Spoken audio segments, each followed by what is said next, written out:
Special Happy Show. Dobro vam večer i dobrodošli u ono što smo najavljivali danas tokom dana, konačno smo i dočekali. Sa druge strane mikrofona ovdje sa mnom u studiju čovjek koji je inače inženjer građevine, bio je novinar, konzul, saborski zastupnik, glazbeni urednik, scenarist, tekstopisac, pa teško ću ja to sve nabrojati. Miroslav Škoro. Miroslave, dobrodošli. Dobrodošli, hvala vam lijepa. Gledam, vam se čovjek valja po podu ovdje. Pa jeste evo, vi okej? Ne mislio sam ono kad ste počeli nabrajati šta sam sve, čovjek pao. Od šoka, mislim da je to ovaj pozitivni šok. Hvala lijepa na pozivu, jako mi je drago da sam večeras ovdje s vama i da ćemo popričati o svemu otvoreno. Bilo je još nekih zanimanja koje niste spomenuli, meni su bitni u životu. Recimo, radio sam kao krovopokrivač u Minhenu 1980. godine, recimo, jedno 2-3 mjeseca. I to uvijek napominjem zbog toga što mi Avdo nije dao još nekih 1000 maraka, što mi je sad dobro došlo. Da, to sam isto radio, eto, i tako. Pravim vino. Kako izgleda sivi kad ga šaljete negdje? Sivi izgleda sivo, bijeli izgleda bijelo. Pa životopis, pa ne šaljem nigdje životopis zbog toga što uglavnom ja sam jedan od onih ljudi koji je rijetko radio za nekakve sustave, a ako nemam posla onda smislim nešto. Znači, meni kad nije baš nešto išlo dobro u glazbi, a to se dogodi u glazbi je normalno, jer sve je sinusoida, dakle, znači nekad si na vrhu, nekad si na dnu, i dobro kad si na dnu jer znaš da ideš definitivno gore, kad si gore je nezgodno jer ne znaš kad ćeš krenuti prema dolje. Dakle, nije to dobro išlo, to je bilo nakon albuma Milo moje i Svetinja. I onda sam ja smislio nekakvih televizijskih emisija i vodio sam te televizijske emisije, tako da sam radio i na Hrvatskoj televiziji, i na Novoj TV, i na RTL-u sam bio, pa recimo to kao voditelj, mogu vas odvesti na cugu ili tak nešto. Može. Da. Doktor ste ekonomskih znanosti, posebno ste ponosni na taj doktorat. O čemu je riječ, o čemu ste pisali? Pisao sam o ovom svom poslu, dakle ja sam se uvijek borio za ovaj svoj posao.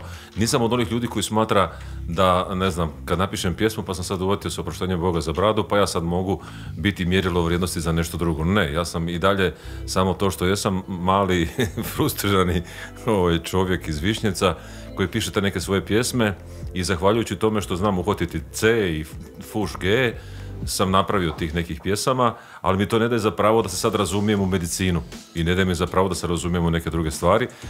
Daje mi za pravo da se borim za kvalitetniji život kao glazbenik, kao čovjek koji se voli baviti tim poslom, kao čovjek koji se može baviti tim poslom zbog toga što je tehnologija toliko napredovala, u neka druga vremena naravno da ne bi mogao.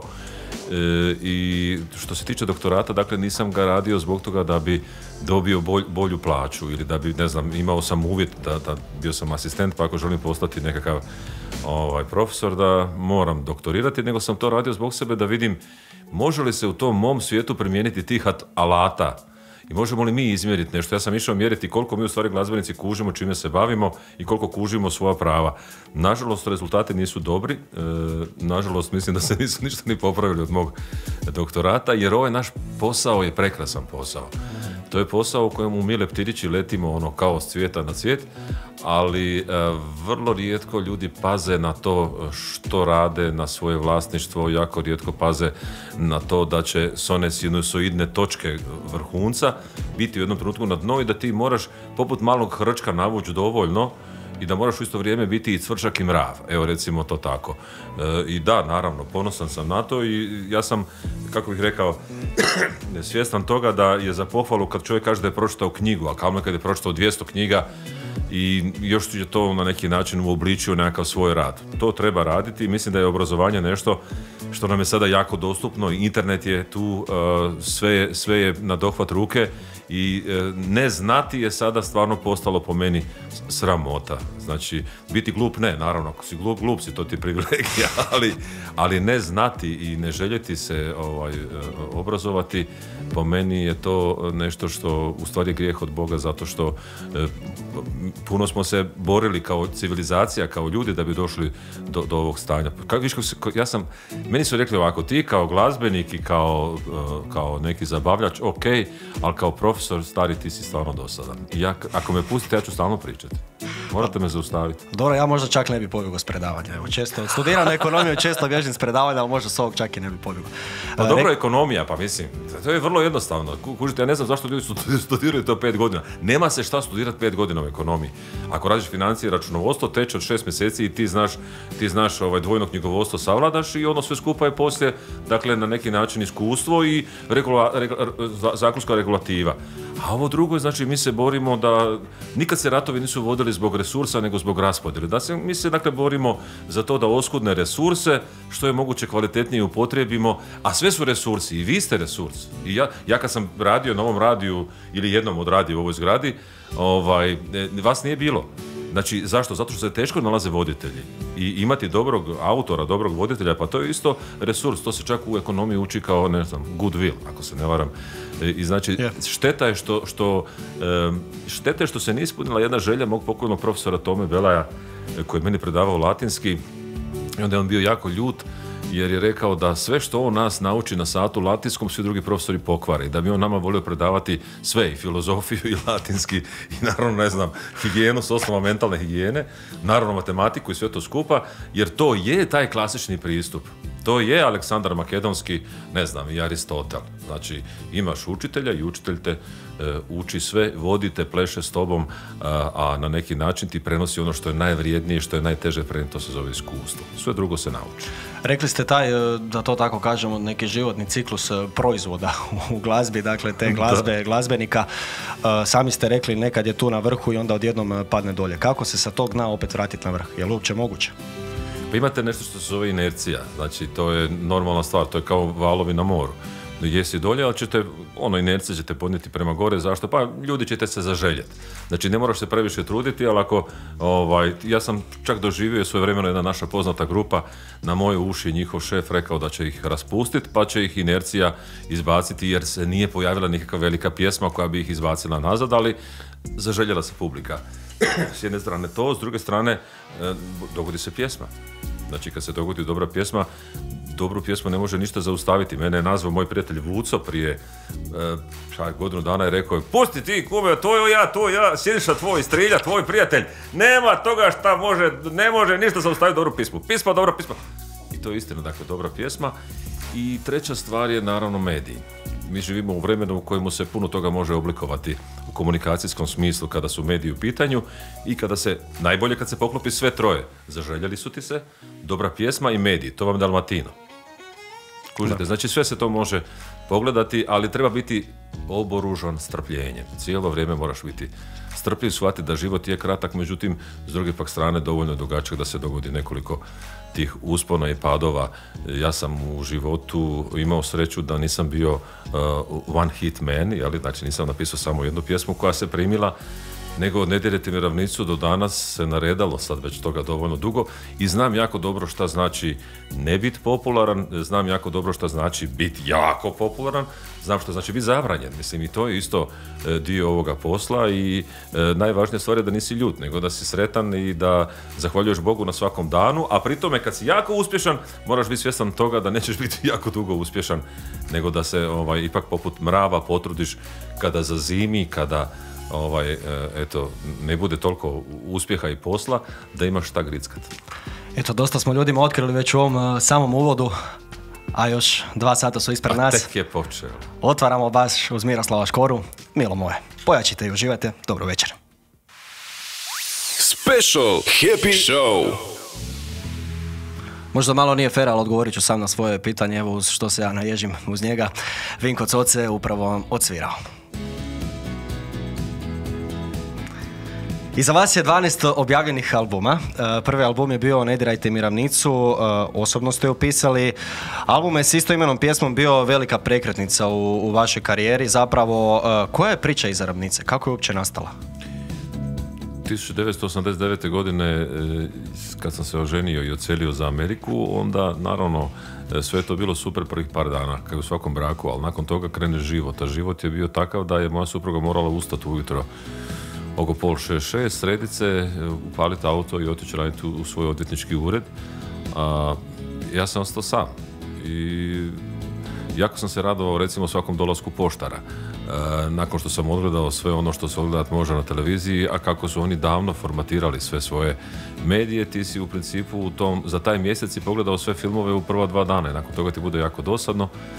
Probao sam nešto kuhati, ali šta vredi, ja skuham, a u stvari ona dođe s posla navečer 7, 8, 9, jedna žena umorna padne u krevet i čeka drugi dan pa ponovo ide raditi. Tako da sam ja neizmjerno bio sretan kad sam skužio da blizu mene živi Jerry Grčević. To je jedan američki Hrvat. On je rođen tamo, majka mu je rođena tamo, otac mu je rođen tamo i tako, on je vrhunski tamburaš.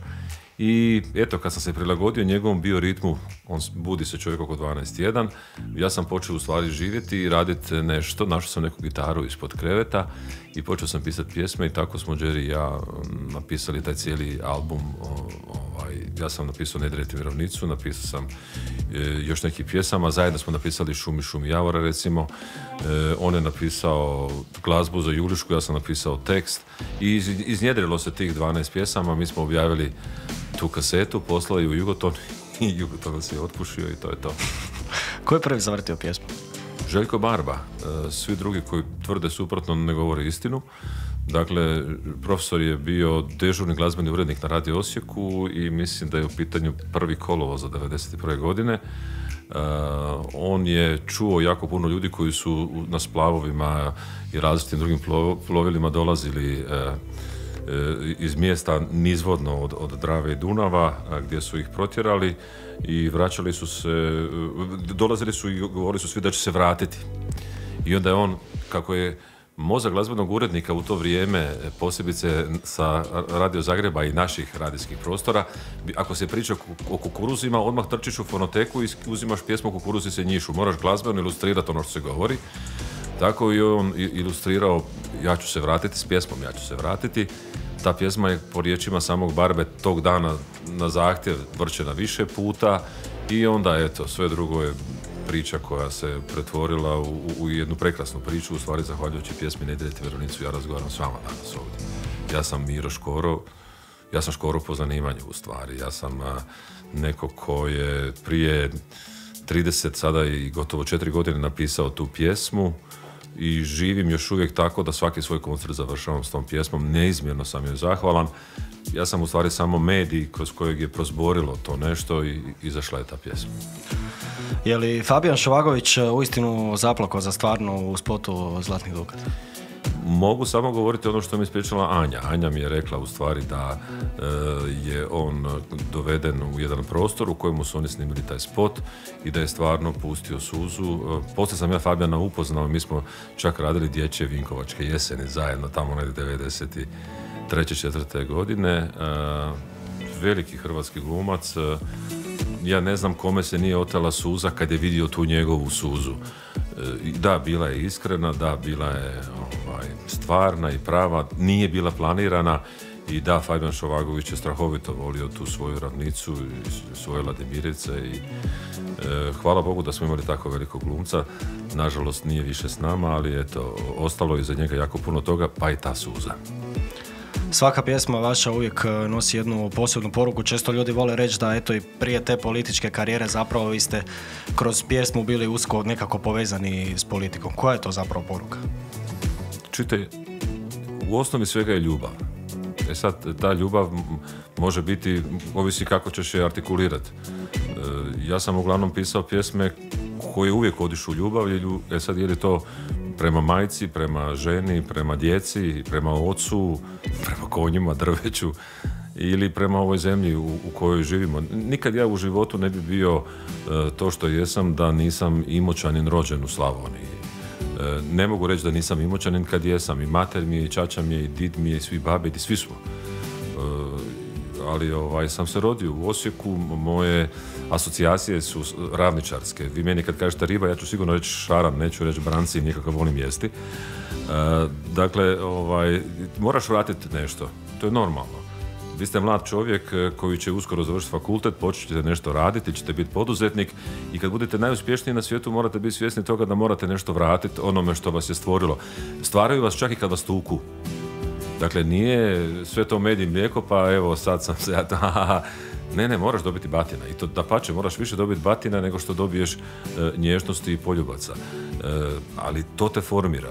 I to što te isformira zavrijeđuje da mu nešto vratiš. Vratiš mu kako? Ne znam, donacijom, odricanjem, bavljenjem nekim nepopularnim stvarima. I sami ste rekli, bavio sam se nepopularnim stvarima i sad sam u fazi šta ti je to trebalo, jer sam ti ja rekao. Ali to je bila moja odluka i ja bi 100 put napravio isto ponovo. Ili kako reče Sveti Luka, sluga sam pokoran, napravio sam ono što sam morao. Ali sad sam beskoristan, međutim ne znači da ne idem dalje. To je baš bilo, što je ono za čim najviše žalite u životu? Žalim što nisam bio dovoljno koncentriran da iskoristim svaki trenutak onako kako sam ga trebao iskoristiti. Žalim što nisam, kada sam trebao biti otac 100% full gas, žalim što nisam to uspio napraviti jer sam odvuklo me na neku drugu stranu ili sam bio umoran. Žalim što nisam napravio kvalitetnije spotove za neke pjesme. Žalim što za neke pjesme nisam napravio uopće spotove. Ja za Otvrženu kapiju, za Matu, za Sudim, ja nemam spotove. Znači ja imam nekakve žive verzije koje su snimljene negdje i to ljudi slušaju ili su sami sebi napravili. Ja nemam spot za pjesmu Ne vjeruje srce pameti. Neko je nakeljio neku sliku, a znaš kako to rade? Rade naprijed, teče noć ko mutna rijeka, pa neko stavi sliku od mraka, pa onda mutna rijeka, oj ljubav pa srce, ti daleka, pa onda golub leti. I napisao ispod toga Gagi volim te i to ima 15 milijuna pregleda. Možda sam ipak trebao napraviti nekakav spot, ali opet... Ja sam se cijelo vrijeme rukovodio jednom stvari koja, koliko god da je dobra, toliko je loša, kao što i sve. Ja sam se uvijek rukovodio time da možda treba ipak pustiti ljudima da oni sami sebi nešto odrede. Ja volim gledati Gospodare prstenova, ali mi je žao što sad kad pomislim na Hobite ili na Froda, sad imam sliku, drugačije sam ga zamišljao. Neko mi je usadio sad to. Znači, ne volim objašnjavati svoje pjesme, nikada nisam bio eksplicite u svojim pjesmama. Ja kad kažem vjera, ljubav i domovina, stari ti se snađi. Ali zna se jako dobro na šta ja mislim. Međutim, ne želim nikome ubiti mogućnost da on misli na nešto drugo. Vjera, ljubav i domovina. Zašto bi to bila isključivo samo vjera kojoj pripadam ja? To nije dobro. Dakle, to su ta nekakva opća mjesta koja ne valja pojašnjavati. I dakle, na odgovor na jednostavno pitanje, žao mi je ovoga, žao mi je onoga, naravno da mi je žao što moji roditelji nisu doživjeli da vide moju djecu. Kako Bog zapovjede, da vide koliko su ta djeca draga, dobra, uspješna i pametna. Žao mi je da nisu vidjeli koliko sam ja uspio daleko dobaciti i koliko sam dobio po lampi zbog toga.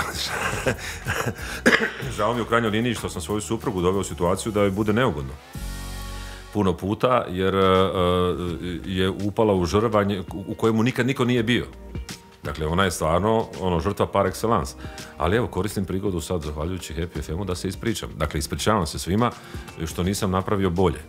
Mislim da me to s jedne strane formiralo, s druge strane, opet velim kao opravdanje, vodio sam se time da pustim svakome od nas, neka on doživi pjesmu, neka doživi moju riječ, neka doživi sve što ja to kao nešto radim, kao što ja, bez obzira koliko mi neko nešto nameće, doživljavam ljude, jer sam davno izbjegao taj halo efekt kojim smo svi skupa skloni. Jedini moj problem je što sam ja nepodnošljivo neovisan. Dakle, stvarno sam neovisan od prvog trenutka kad sam se pojavio, ja sam se počeo brinuti o svojim pjesmama, o svojim pravima i materijalno sam neovisan. I šta god da mi napraviš, možeš samo pouhat i ladat na mjesec. Svaka čast. Jasna Zlokić, dođi u Mali kafe. Nakon toga Sandi, tebe, pa se vraćamo opet u eter Happy FM-a. Special Happy Show. Aplikacija, web stranica ili ipak frekvencija, slušate Happy FM.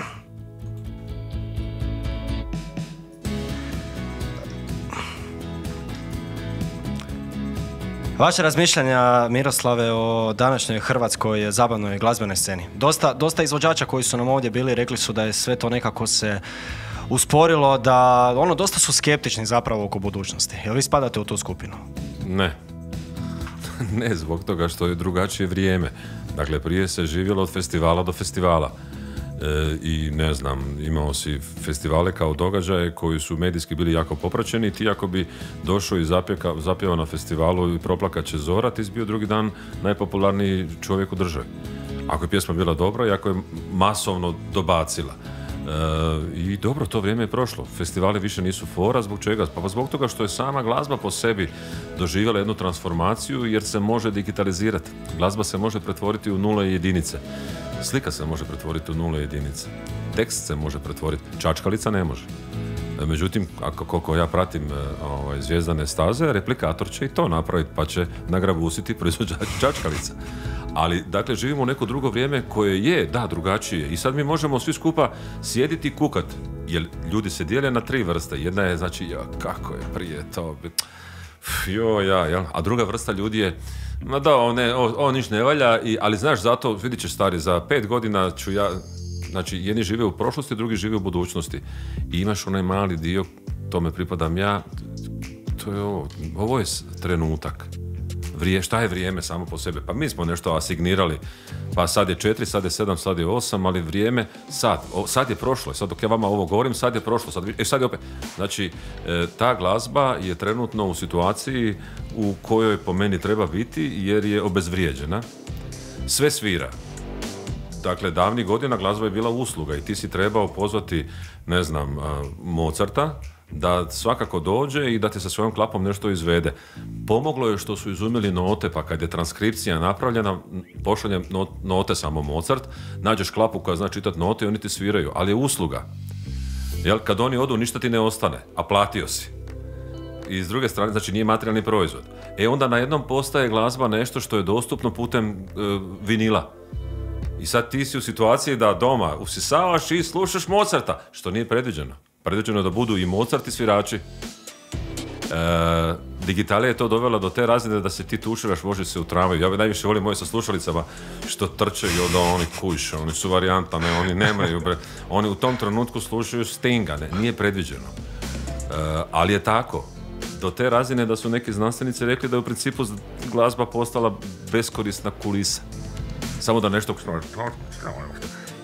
Nikada u svome životu nisam došao u kuću, palio radio i televizor da mi nešto, rekla bi moja pokojna mater, čegrnja.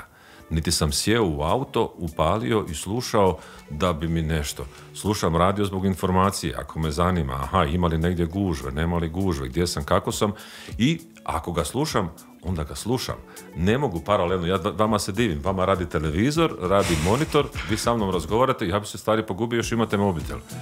Dakle, u tom svemu, sve što se može digitalizirati je malo postalo predostupno, 1, 2, nije više sad vrijeme festivala, jer ti možeš svakoga vidjeti, ne samo da ga možeš vidjeti, mu možeš biti prijatelj na Facebooku i možeš mu reći da se on goni tam gdje se goni. Ja? A nisu svi ljudi predviđeni u stvari da bi to baš mogli sve skupa skužiti.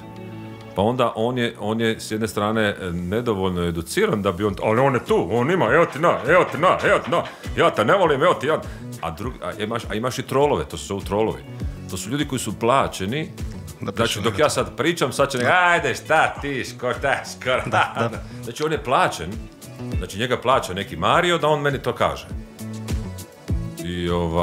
I to, nažalost, djeluje na ljude, djeluje na one koji su dionici glazbene industrije, a dionici glazbene industrije su u principu svi slušatelji zajedno sa izvođačima i nekim diskografskim kućama, producentima, i moramo samo biti svjesni toga da vrijeme u kojemu živimo je dragocjeno vrijeme. Nemamo drugo ovakvo vrijeme, nećemo ga moći ponoviti, bilo bi dobro da ga iskoristimo do maksimuma. Trudim se to tako napraviti.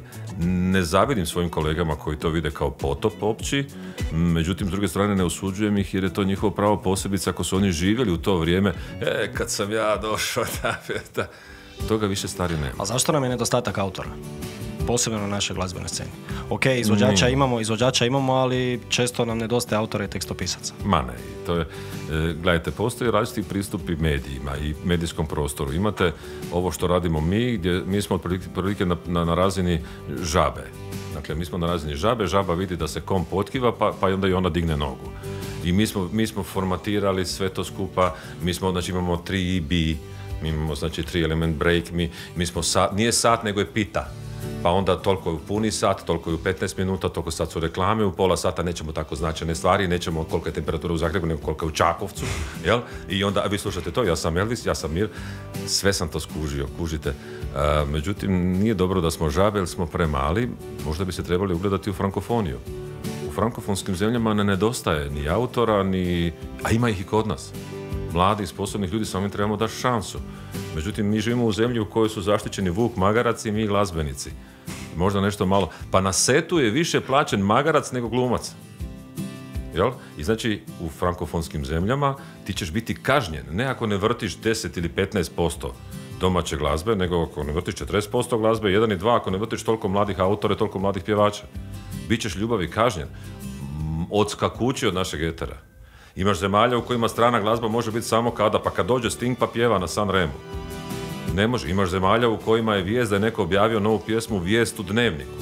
Ali ne, naša, klizačica je bacila kladivo. I to je vijest, a neko je objavio album s 12 pjesama, to nije vijest. Zašto? Manje je vrijedno. Pa zašto to šaljemo u nacionalnu sveučilišnu knjižnicu onda? Ako nije vijest i ako nije bitno. Dakle, sami smo mi sebi to sve skupa skuhali, ali ponajviše zbog toga što nas u tom smislu vode ljudi koji to ne kuže. I zato sam se ja odlučio baviti nekim stvarima jer sam rekao, pa čekaj samo malo. Mislim, ja se zalažem mišlju, riječju, djelom i propustom da svako koji udario jedan ton ima pravo, ako se ta pjesma vrti na dizeru, dobiti neku svoju naknadu. I svako ko kaže, ja sam njemu dao 50, ne zanima me šta si mu dao sreće. To što si njemu dao, to je vaša direktna pogodba. Ali ne može biti da živimo u vremenu i prostoru, da znamo sve šta se vrti i da onda neki tamo diskograf koji nema veze ni s čim dobije 83%, mi glazbenici koji smo napisali, napravili, snimili, otpjeli, ne dobijemo ništa. A telekomunikacijska kompanija dobije nešto. Dakle, ne biti defetist, ne biti down, dapače, ima dobrih autora, ima dobrih ljudi, dobrih klinaca, strašno pjevaju, strašno sviraju, neizmjerno su talentirani. Dajmo im šansu. Kako se zove vaša emisija za mlade talente? Special Happy Show. Bravo, evo ga, to je to. Mišo Kovač, svi pjevaju, ja ne čujem, ipak ćemo na nešto malo starije u ovom trenutku. 18:58 na satu, nastavljamo dalje. Special Happy Show. Vječiti klasik jednog jedinog neponovljivog Miše Kovača, svi pjevaju, ja ne čujem. Ima jedna izjava koja se dosta dugo provlačila po medijima i na koju se često vraćamo, ali je dosta onako moćna izjava u svim onim silnim koje ste dali. Rekli ste da glazba i politika nekog naroda su uvijek onakve kako je taj narod u tom trenutku i zaslužuje. Apsolutno. Zato što imaš stvari koje možeš birati, imaš stvari koje ne možeš birati.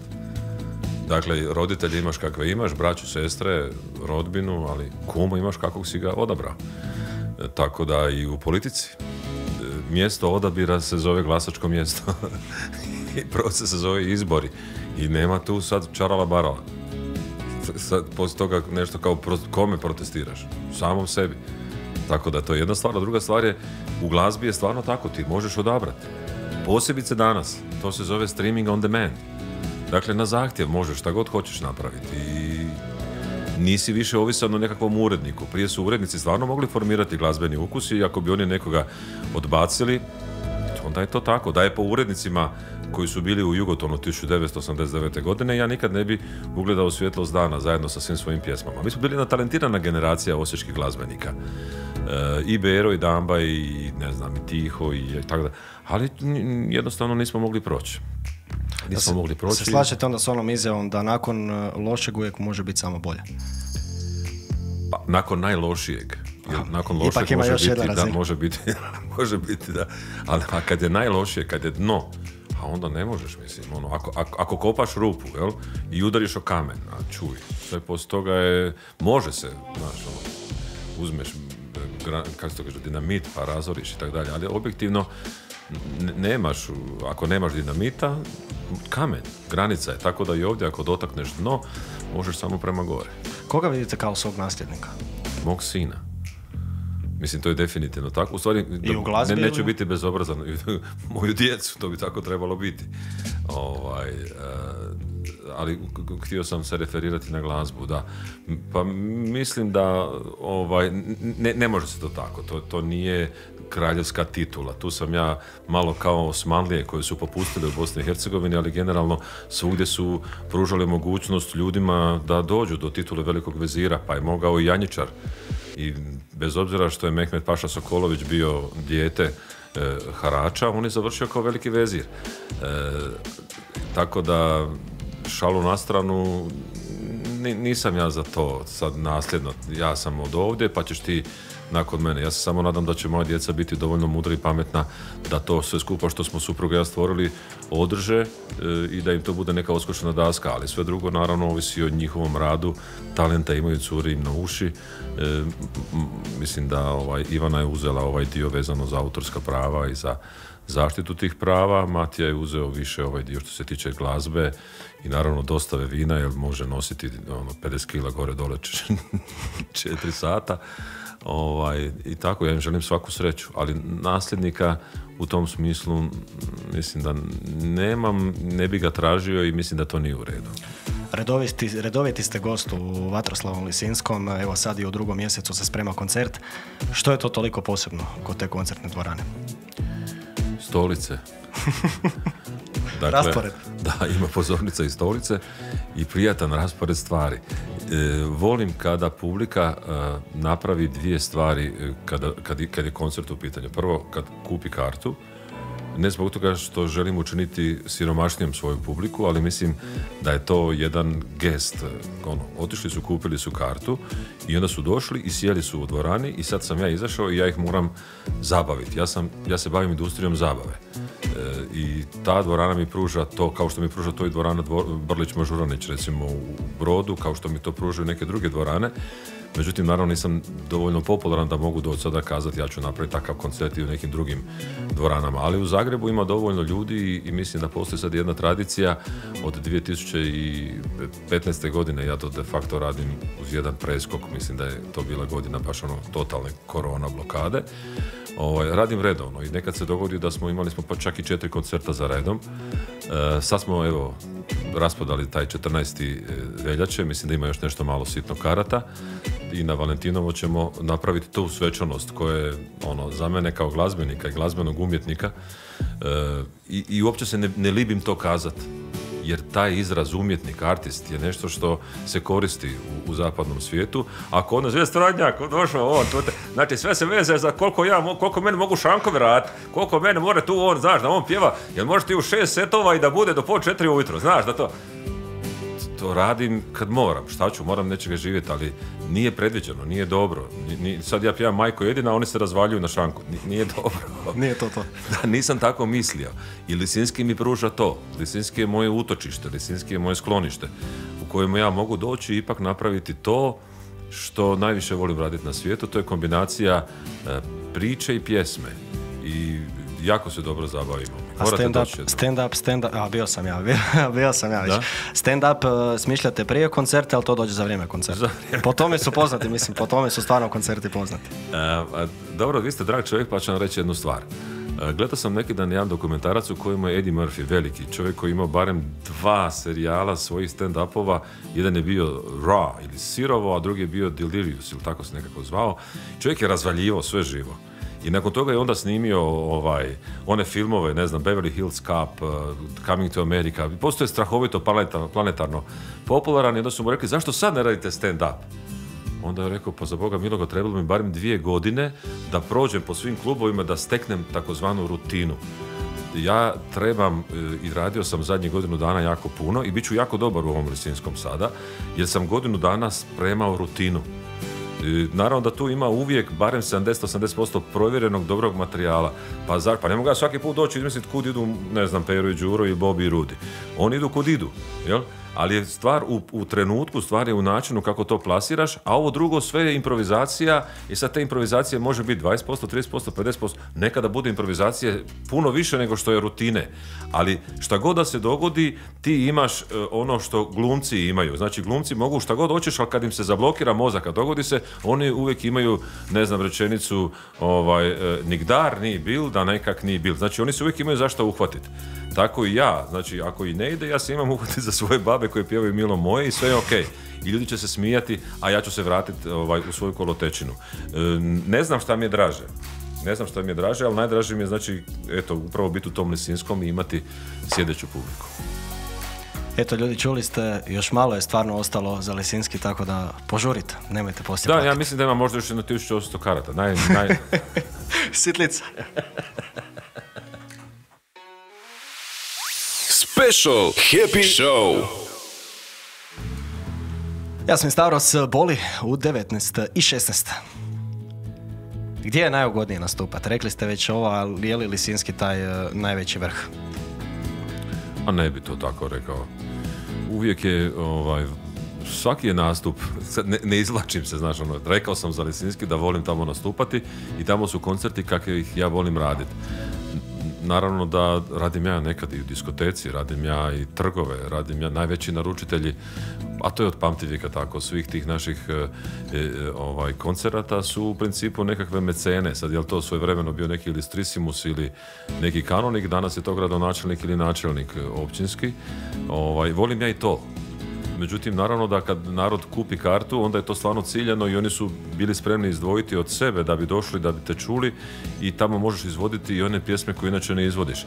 Ovo sve drugo je u principu situacija u kojoj ja vadim svoje dalekometno topništvo i imam svoje borbene komplete i onda odradim, ne znam, od otvrženo kapiju, sokak bez imena, zadnja želja, pa znači malo se igramo od toga, pa ćemo onda malo ovih pjesama koje su isto bitne, a to su, znači, ne znam, Svetinja, Ravnica i tako dalje. I znači tu je važno da imaš jako puno energije i da ljudi stvarno rade šankovi. Jel? I da zabaviš sve, i one koji su te došli slušati i oni koji su došli slučajno. Međutim, gdje je sad najbolje? A najbolje je tamo gdje te ljudi dobro prime. Svojevremeno to bilo u principu gdje te ne istuku i gdje budeš plaćen. A gdje je bio baš taj najneugodniji koncert? Je li bilo nekih koji su bili toliko neugodni? Jedan je bio čak u Imotskoj krajini, vrlo nezgodan koncert, gdje su kad vidiš kad te organizator želi zeznut. Jel? Drugi je bio isto tamo negdje dolje, Hrvatska igrala s nekim, dobila po lampi. Nešto je neko prvenstvo bilo i sad, znači, mi izgubili, ti moraš doći pjevati i razveseliti narod. To je recimo bilo nezgodno dosta, ali ovo drugo, pa ne, jednom zgodnom smo došli nešto u Mostar, neko nas je zeznuo, kako ja nemam tamo nekakve rodbine, nikad nisam dolazio, govorimo o početku davnih 90-ih godina, došli smo u Kosača srušena, nema nigdje nikoga, naravno, i neki lik je to sve skupa napravio. To je bila faza kad sam mislio da sam najpametniji, pa nisam imao menadžera.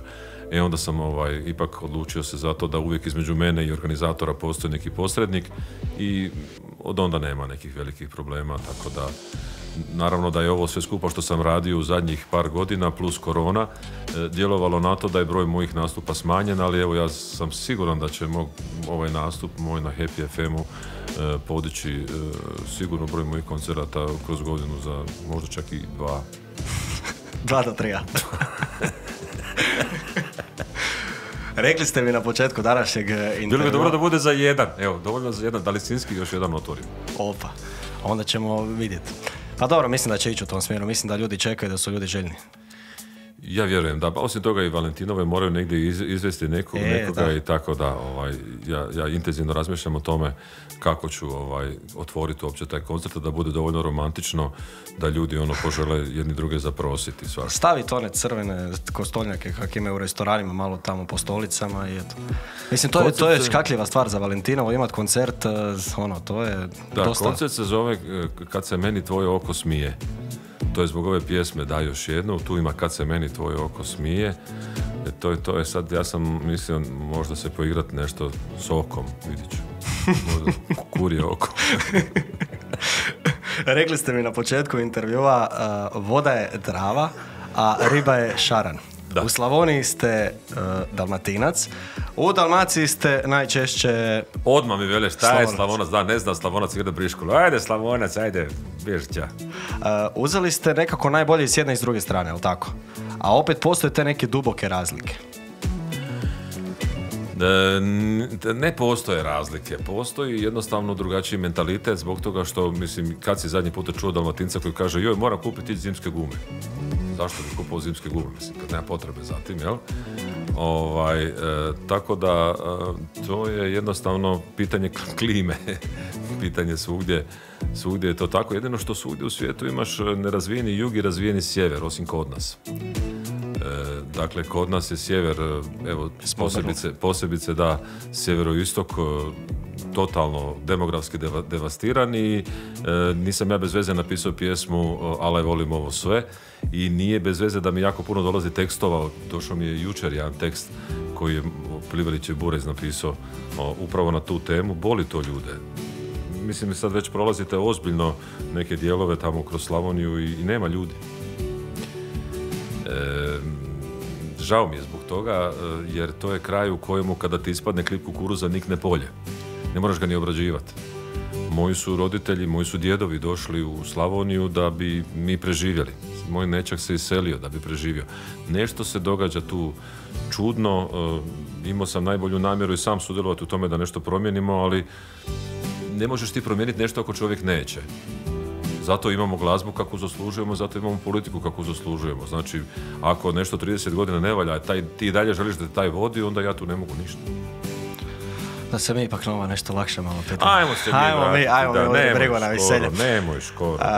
Neka anegdota iz dugogodišnje karijere. Mislim, imate ih sigurno masu. Anegdota? Da. Moj život je anegdota. Prije svega, kužiš, gledaj, meni ako oduzmeš neki, ja sam barem realan za razliku od nekih svojih kolega.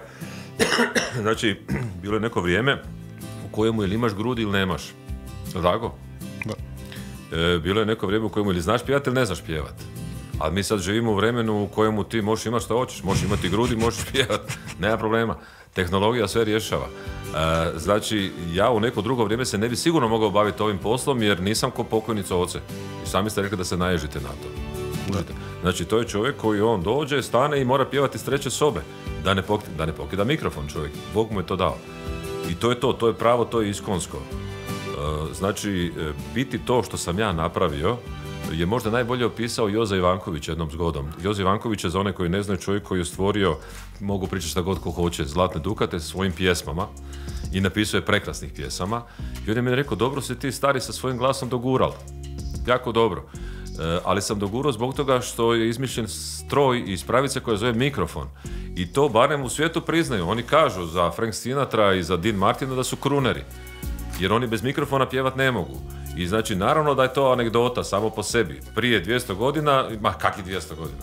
Prije 50 godina bi svi rekli, čuj stari, ti ne mreš pjevat. Ne, zakaj? Pa zato kaj nemaš dosega, nemaš impostaciju. Ali sad, zahvaljujući mikrofonu, još kad ja malo to znaš onako, pa to je... Kad se znaš poigrati sa uređajem. Sad pazite dobro ovo pitanje. Je li bilo nekad nekih nemoralnih ponuda? Ali ne ovim na koje mislite, nego ove od obožavateljica. Instagram i to, mislim, svi živimo u tom dobu, vidio sam, imate Instagram, koristite ga. Dobio sam ja doma ženske gaće, recimo. Opa. Da, jesam. Čak i gačice, ali malo su bile veće, to je neka gospođa poslala. Onda žena nije bila sretna. Jednom zgodom, ne, ja imam stvarno ženu koja to jako dobro podnosi. Nazvala je neka gospođa u vrijeme telefona i rekla je, dobar dan, ona treba kao Miru. Kim je na to rekla, pa koga treba, šta te briga? Pa ona veli, pa zašto, kao što me briga, ja sam mu žena. Kaže, ovo njoj ne zanima me. Ali to je najdalje što sam ja otišao. Ja sam imao jednu veliku nesreću u sreći i sreću u nesreći. Kad sam ja postao popularan, ja sam imao 30 godina. Dakle, ja sam se do tada navukao razglasa, nalijepio plakata i odradio jako puno gaža. I nije mi se dogodilo to ko što se dogodilo mom legi Borisu Novkoviću, koji sa 17-18 godina razvalio bivšu državu. Jer imao tebe uzme Tamar, jel? On imao Tamaru i bio jako popularan. I njemu se dogodio stvarno taj uspjeh u smislu da neko vrišti. Ja se sjećam da je jedna gospođa vrištala kad sam ja stao na nogu, ali drugog vrištanja nije bilo. Znam da je jednom Antonija Šola došla namjerno na moj koncert i bacila grudnjak na pozornicu, ali to je zbog njenog veselja bilo, ne zbog mog. To sam baš htio pitati, ali kad doletio grudnjak na pozornicu? Je, ali nije bio njen. A nije bio ipak njen? Pa koliko sam ja vidio po veličini. A ko je Miroslav Škoro ovako, kad se apsolutno ničim ne bavim? Lagana subota, opušteno, nema posla. Ko je onda Miroslav Škoro? Kako izgleda? Da se ja ničim ne bavim. A da, kad je ono baš day off, pauza. Pa ima stvari koje ja volim raditi. Stvarno volim. Jučer sam pravio, recimo, čobanac od junećih repova. To jako volim raditi, volim kuhati. I onda su mi došli neki moji frendovi. A ja se u zadnje vrijeme družim jako puno s liječnicima, jer stvarno zdravlje mi je tako da je bolje da su oni pored mene. Nekako mislim, čuj, duže ću živjeti. Ne? Bio mi i svećenik koji mi je već jedanput dao posljednju pomast. Kad sam išao na operaciju, onda mi je Stipe roknuo posljednju pomast. I bilo nam jako lijepo, pili smo malo tog mog vina i jeli smo taj... Ja volim kuhat. volim kuhati sve ono što se, kako to kaže Kim, priprema vani. Dakle, te čobance, fiš, paprikaše, ne znam, buzara ova, buzara ona, ribu ispečem. Imam samo jedan mali problem s ribom, ne lijepi mi se. Svim mojim prijateljima riba se lijepi, meni se ne lijepi. Onda ja budem onak nesretan. Zašto se i meni riba ne zaljepi? To se ja pravim važan sada, kuži. Imam to, volim pecat, ali ne idem često. Matija mi zbog toga prigovara, 100 puta sam mu rekao sad ćemo, nećemo, hoćemo, međutim jedvaš dočekaš nekakvo vrijeme da se malo opustiš, jer ja imam neki posao, a mimo tog posla kad dođe vikend ideš nešto svirat. I u stvari malo je vremena za opuštanje. I u stvari, znaš kako se najbolje opuštim? Stavio sam si igrica jedna koja se zove Heroes of Might and Magic, to je trojka. I ja po 78. put idem i onda pravim čarobnjake. Čarobnjake najviše volim. Jer nije fora kad ti njega rokneš šakom ili mačom, kužiš, nego kad on samo onak i da više nema. Znači, opustim se uz tu neku igricu, to je dosta asocijalno, ali je bilo faza kad sam intenzivno čitao. Čitao sam jako puno i onda... Sad ima tih par knjiga koje bi volio pročitati, neki bi volio pročitati opet, pa ne znam, uvatit će me to, ja se nadam kroz koje vrijeme i eto. Filmovi i to ništa? Joj, volim i to. Volim. Jako mi se sviđa ovo što ne moram više gledati što mi neko nameće, nego ono što ja hoću. Tako da ja sve to imam. Imam Netflix, imam Disney Channel, imam Amazon, imam YouTube, naravno. I onda ja to svašta, ali mene više zanima, recimo, ako gledao sam neki dan jedan dokumentarac, Matija to moj sve skupa zajedno s Ivanom Nađe, o koncertnoj turneji Phil Collinsa za jednu pjesmu i ono iza me zanima, iza scene. Da, to sam, ja sam svojevremeno predlagao ljudima da napravimo jedan show koji će ići kontinuirano. To znači da mi imamo show koji ide, ne znam, u petak navečer i trudimo se da budemo najbolji što možemo, a kroz tjedan imaš dnevnik, a ovi iz tog, srijeda je on prođe samo kroz scenu ili ne znam, napravi neku glupost u nekoj 10. emisiji. Da sve skupa pretvorimo u jedan miš-maš svega i svačega. A dokumentarac o Miroslavu Škori? Ko bi to gledao? Ja sam napisao sam, moj friend me je natjerao da napišem tu autobiografiju koja se zove 100 put bih isto ponovo, ali rečenicom koja je rekla pa bolje da ti napišeš, nego da neko poslije toga rekonstruira. I onda sam ja to lijepo sve složio kako meni paše. Šalo na stranu. Ne mislim da bi bilo zanimljivo. Mislim da je Ante Batina sve vremeno snimao nešto sa mnom, ali dosadan sam. Ruku nas, dosadan sam. To je ono što fali generalno hrvatskoj glazbi. Brz ritam, tužan tekst. Mi kad imamo tužan tekst, onda to bude i tužna melodija, jel? Dok recimo kolege susjedi, oni imaju a on se kroz to kroz veseli ritam, on se rokne odmah, metak u čelo, sam sebi, kaže mami da se ne može ustati, su mu crijeva ispala i onda ljudi vole tugu, ali vole i biti na stolu. Ne znam jeste primijetili to. Spojili ugodno s korisnima. Naše cure su uglavnom, vrlo brzo kad krene dobro veselje na stolu i tu su slične svojim babama. Jer su mi babe isto bile na stolu, doduše samo kad su umrle, ali nema veze. Onda prigodno. Miroslav Škoro, zadnja želja. Moja poruka, samo pojačajte i uživajte. Special Happy Show. Mladen Grdović u 19:36 slušate Special Happy Show. Oženili ste Amerikanku, Kim, dugo ste u braku, koja je tajna uspjeha? Mislim, znamo, sa ženama je jako teško. Tajna je da se ne rastaneš. Znači, jako je važno kad se oženiš da se ne rastaneš. Ako se rastaneš, onda nisi uspio. Tako da, evo, i naravno razumijevanje. To je sve skupa ipak jedan proces u kojemu se događaju različite faze. Naravno, prva faza je oženio si se, pa ne znam koliko si uspio skupiti love u svatovima, hoćeš se pokriti, nećeš se pokriti. Druge faze kad dolaze naravno djeca traže svoje. Naš obrazovni sustav je toliko zanimljiv i ja se bojam da u stvari kada djeca krenu u školu počinje ta nekakva treća faza u kojoj ti razvoziš dijete, ti više ne znaš kod s djetetom, dijete mora ići u školu, dijete dodaješ onda profesoru engleskog jezika, djetete onda ide na tenis, poslije tenis ide na nogomet, nakon toga treba dobiti instrukcije. Zašto treba instrukcije? Zbog toga što neko u školu, onda oni profesori iz popodnevne smjene daju instrukcije djeci iz prijepodnevne smjene. Dobro, I onda to naravno ide prema tome svemu da, ne znam, već si ako si preživio sve to skupa, već imaš 20 godina braka, onda već lagano idu neke godišnjice, onda dolaze neke druge priče, onda djeca postoji još veći centar tvoga svijeta zbog toga što naravno nešto se krene cura, dečki i vamo. Tamo još, nažalost, nemam unučad, ali radujem se i tome, ako Bog da poživim, i tajna je da se razumijete i tajna je da ponekad znate i šutiti, a razumijete. Gdje ste se upoznali? Na gaži. Na gaži? Da, imao sam ja neki koncert, ona je došla i onda je čula jedan šarmantni glas, naravno da je to bio moj glas. I eto, doveo je neki dečko, ljubomornik meni, i rekao ona se hoće upoznat s tobom. Ja sam imao jagode i rekao sam rečenicu koju je oborila s nogu, ja sam njoj rekao oš. A kako je došlo do toga, imala je jako dobar posao, kako je došlo do toga da ipak odluči riskirati i dođe natrag u Hrvatsku? Mi uvažavamo jedno drugo. Dakle, kad ona meni rekla, čuj, ja sam isto, ne znam, nešto sam i radio, završio sam faks i svirao sam i tak, zarađivao sam nešto, ona je meni rekla da ćemo mi probati to nešto u Americi, da će vjerojatno biti lakše meni kao građevinskom inženjeru naći posao u Americi, što je istina, nego njoj kao odvjetnici, ali ruku na srce, nisam se ja baš u toj Americi nešto snašao, svirali mi nešto jesmo, malo u studiju, Jerry i ja, išao sam nešto malo na faks, međutim, ja sam njoj nakon nekog vremena rekao, čuj stara, ja sam tebi učinio i bilo je po tvome, evo sad je već prošlo 2 godine, 3, sad je vrijeme da bude malo po mome.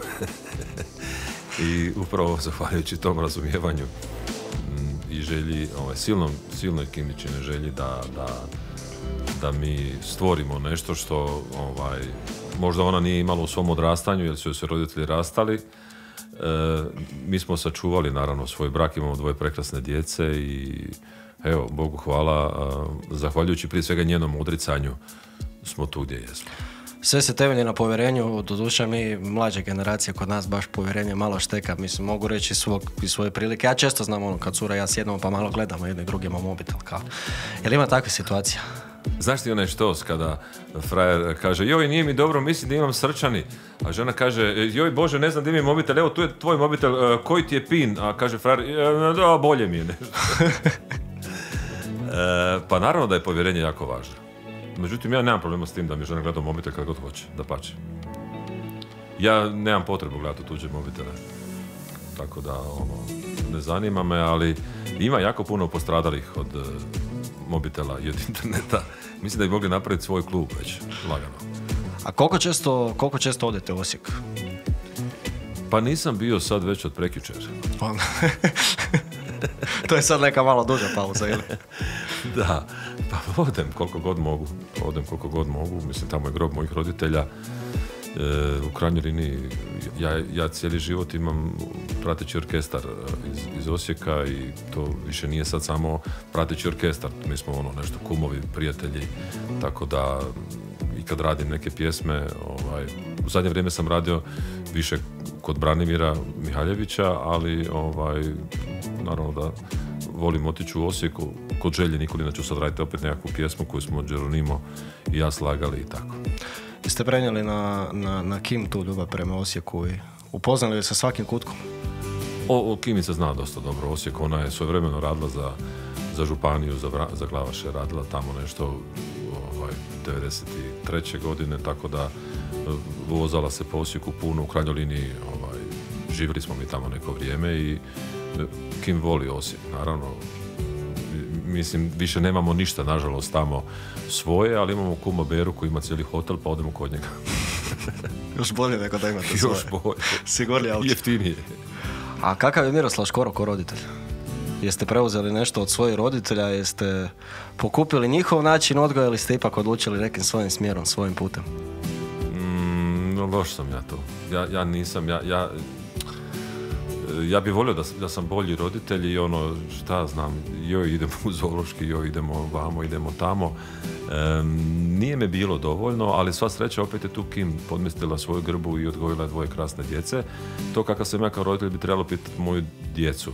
Težak sam, ja sam zato se kanio i profesure i svega toga, jer nisam dovoljno didaktičan, nisam dovoljno, kako bih rekao, u stanju, da skratim, rekao je srpski pesnik Jovan Jovanović Zmaj, nije znanje znati, već je znanje dati.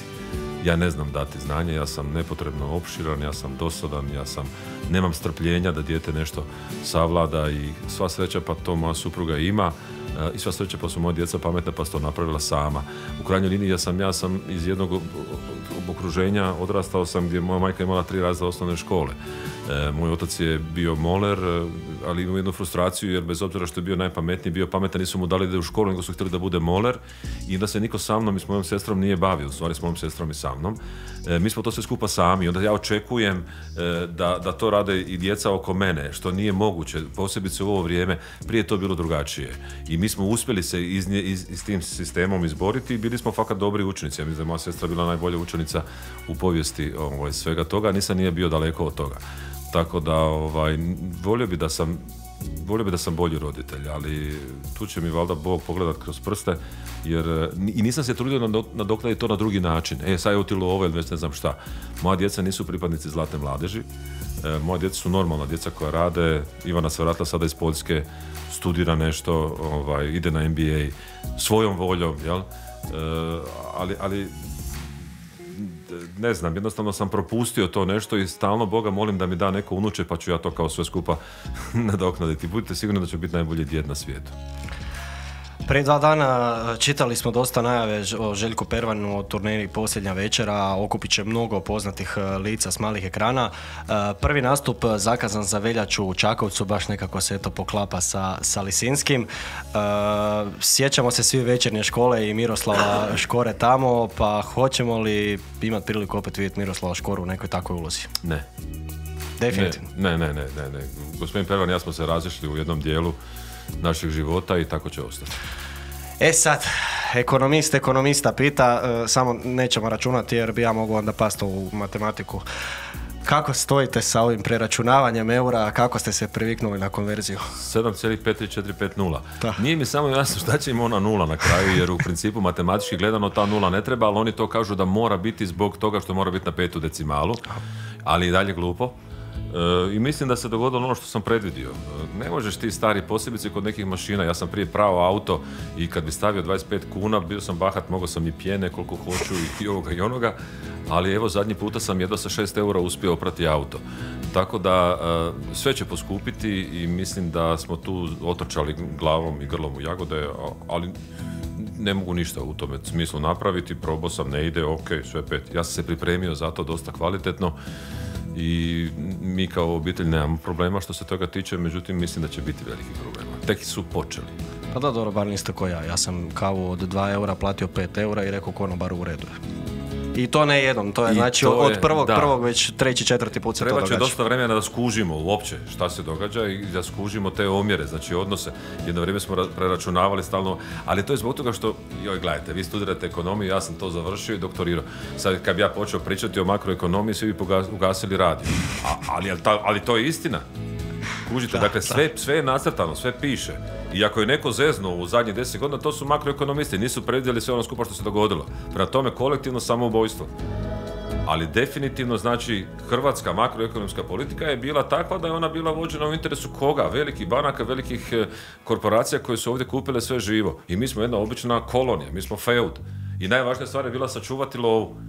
Ja sam uvezao iz Kine toga i sad moram 7 dana, ako su mi dani vezivanja toliki, čuvati lovu tako da mogu ponovo kupiti u Kini, a da ne izgubim na tečaju. Svaka normalna država ima tečaj koji se formira na osnovu nekog paketa i neke košarice. A mi smo se zavarali za kunu. Za euro. To je nemoguće, ekonomski neodrživo i naravno da ćemo otići u vražju mater. Što se toga tiče, jer ljudi ne kuže. Ljudi nisu spremni na to, ljudi ne kuže, a pritome su svi ulovili u mutno. I šta će se sada dogoditi? Kao mi imamo kaznu i šta ćeš... Pa vrati meni moj euro, stari, što sam ja platio više kad sam išao prati auto. Nećeš, ide u budžet. I opet ide debelokošcima. I ovim, nabiguzicama. Kužite, nesposobni. Ali nemojte me uzeti. Na trenutak ćemo se praviti da Kim ne sluša ovo sad trenutno, iako sam uvjeren da je cijelo vrijeme načulila uši. Pa gledajte, ovo je prvi put u 10 godina da sam u ovoj zgradi, Bože, naravno da sluša. Ali ovo je pitanje na koje ona mora jednostavno staviti nešto na uši i ne slušati. Jeste imali u mladosti neku ljubav prema nekoj pjevačici? Znate ono nešto o čemu ste sanjali, ali nije se ostvarilo. Pjevačica, glumica, nešto tako, neki celebrity koji je baš ono bio. Evo, tipa meni je uvijek bila hit Selena Gomez. Meni je hit bila Catherine Deneuve. Da, ne znam zašto, ali evo, stvarno je. Ona je navodno francuskinja i nije ona pokazivala interes za mene, ne mogu reći, i tu je puklo između nas. Nije išlo dalje. Evo tvoga Dalmacio sina, a onda se vraćamo lagano na grande to, ja bih tako nazvao, klapara guza, to je meni. Ja bih tako nazvao svoju klapu. Vidi se kreativa. Special Happy Show. Još malo što smo lumpovali smo. 19:56 na satu. Miroslave, ono pitanje koje jednostavno moram sve pitati, a nekako je ono s jedne strane izlizano, ali uvijek nas to sve zanima. Kakvi su planovi za ovu 2023. koja nam je tek počela? Moji planovi su vrlo jednostavni. Dakle, ja ću probati preživjeti ovu godinu, kao i svi skupa mi. Što se tiče glazbe, imam nekoliko pjesama koje bih volio napraviti, a ono što je trenutno u fokusu je naravno taj koncert u Lisinskom i jedna želja da napravim nekoliko koncerata baš tog tipa, pa ću probati vidjeti je li moguće to napraviti, ne znam, u Brodu, u Osijeku ili u nekom drugom mjestu gdje ima nekog interesa. I to je otprilike to, više se vratiti u stvari koncertima, više se vratiti publici, sad to su moji planovi, međutim Bog snuje, čovjek snuje, Bog odlučuje. Dogodilo se meni jednom zgodom da sam se ja probudio jedno jutro s takim bolovima da je sve stalo. Tako da nadam se da ću biti zdrav. Nadam se da ću imati dovoljno sreće da ljudi hoće i dalje slušati te pjesme i da ćemo se vidjeti na tim koncertima. To je jedino što mogu reći.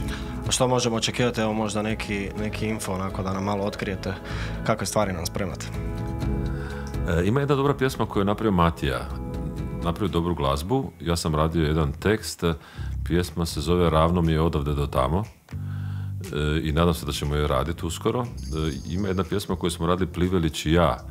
Pjesma se radno zove S tobom ili bez tebe. Mislim da je isto dobra, ali morat ću malo poraditi na refrenu. Čini mi se da sam malo, što bi rekli Srbi, čoriso. Moram malo raditi na tome. I ona pjesma koju sam već spomenuo, dakle to je pjesma koju je Mirko Šenkovski zvani Kosta ili Geronimo poslao prije nekog vremena. I jako me je zaintrigirala ta pjesma. Radno se zove Leti sokole. No, međutim, čak razmišljam, ajde recimo da budemo sada karte na stol do kraja. Objavio sam 9 studijskih albuma, imam jako puno pjesama koje nemaju svoju adresu. Znači i u krajnjoj liniji Sokak bez imena i sve ovo što se događalo u zadnjem vrijedilo je tako da napravim još jedan album i da ga tiskam, ne znam, u 10 primjeraka, jedan dam vama, jedan meni, ostane nam još 8, 5 u knjižnicu i 3 probamo prodati. Jer ne znam ko bi lud uopće išao kupovati CD više, zato što, kao što rekao smo u ovom našem današnjem lijepom, meni barem ugodnom druženju, sve svira, nema potrebe za CD-ima, ali ipak mislim da ne bi valjalo da odumre i još jedan dio diskografije koji je vrlo bitan, a gdje ja imam sreću da surađujem sa Igorom Kelčecom, dakle to je dizajn. I volio bi, znači, da, ne znam, napravim još jedan dobar photo session s njim, da on oblikuje sve kao da ćemo zaista izdati CD, a u stvari na kraju da napravimo nekakvo virtualno izdanje, neku promociju, da se nađemo, popijemo čašu vina i u stvari smislimo razlog za vidjeti se, tiskati CD i prodavati ih, mislim da je to lako. Što bi rekao Dejan Lovren, la papa. A dobro, ja se ipak nadam da će ta 10 biti nekako 10. To je ono. Da. Ako ništa, barem u ovom digitalnom izdanju. Da me nije Bo Derek zeznula, dao bi ime tom albumu 10. Ali možda mu trebamo dati ime Vrijeme za kraj i nije još. I završiti. Ne, kad je u pitanju diskografija. Da. Ok. Evo, želje smo čuli. Miroslave, hvala vam puno što ste protekla 2 sata bili naš gost. Nadam se da ćemo na ovim novim stvarima kada budu izlazile, evo da ćemo baš premijeru imati na Happy FM. Izuzetno mi je drago da postojite. Dakle, ne samo vi kao čovjek, nego i cijeli Happy FM projekt. Hvala svima vama koji ste trpili ovo ovdje u organizacijskom smislu i naravno ja bih volio upoznati sva 3 slušatelja koja su izdržala do kraja i nagraditi ih osobno, upoznati se s njima. To je ono ko na izborima, kad dobiješ dovoljan broj glasova možeš svakom biraču zahvaliti osobno. Dakle, hvala svima. Znam da nas je moja Kim slušala sigurno cijelo vrijeme. Kad god budete zvali, ja ću doći. Želim vam puno sreće, puno uspjeha. Neće vam biti lako, odlučili ste se teškim putem. Međutim, bez ljudi poput vas ne može postojati ova naša glazba i ne može postati ono što se zove glazbena kultura ovoga tipa, a danas sutra ta kultura će biti tradicija, ako Bog da i baština, neka vas Bog blagoslovi. Evo, da ne pričam previše, pustite neku dobru pjesmu, da se svi razvalimo i želimo ugodno večer. Mislim da bolje za kraj nismo mogli dobrati. I vidimo se naravno u Lisinskom, ima još tih 1800 karata. Hvala vam. Evo, jedna već prodana, 1700. To sad tokom emisije? Da. Kim kupila. Hvala puno, Elvis. Hvala najviše. Special Happy Show.